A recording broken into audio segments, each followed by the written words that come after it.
I learned to cook from my mother when I was young. My mother was, like I do here, we have what we call down-home cooking. There's no health food here in my place. I use all the fat and the sugar and the salt. And I guarantee everything will tickle your taste buds. I mean, everything we have is good down-home cooking. And but while I was in prison, I was really blessed to be under the wing of a 4-star chef. His name was Terry Parak. And he's now working for a 4-star hotel in El Paso. When I volunteered to be the last meal chef or cook, I was going to do it with all my heart, all my passion that I could put into it, as if it was someone that I loved, fixing to be executed. I wanted to have the very best meal possible. And with what expertise I had, I tried to do just that. And I felt that that particular execution, I wouldn't be able to do it with the conviction that I had for the others. And because I had this, I don't know if it was resentment or just out of compassion for the father who lost all of his children. And I knew him, and then how would I face him? And I said, yeah, I cooked him a great last meal, Ernest. You know, and he'd look at me and say, man, he killed all my kids, how could you do that? And so I elected to be excused from that one.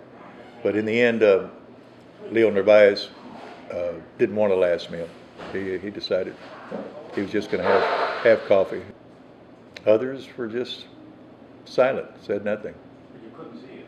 No, I was never able to witness them. I was never able to speak firsthand to any of those that I prepared the last meals for. I was only able to speak through a telephone and a liaison, my captain and the chaplain. The chaplain was on the other side in the death chamber. I was probably about 50 meters from the death chamber, from the kitchen.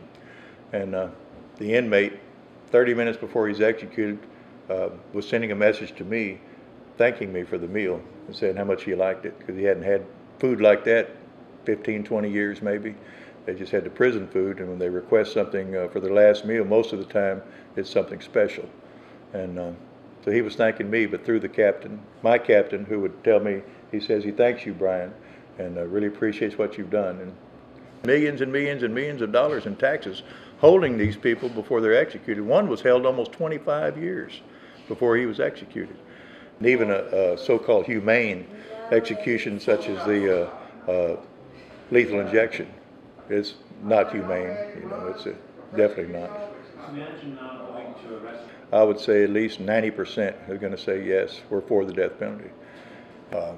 So the death penalty to a lot of these guys, and the event finally taking place, they looked forward to it for an end to their misery. My name is Brian Price.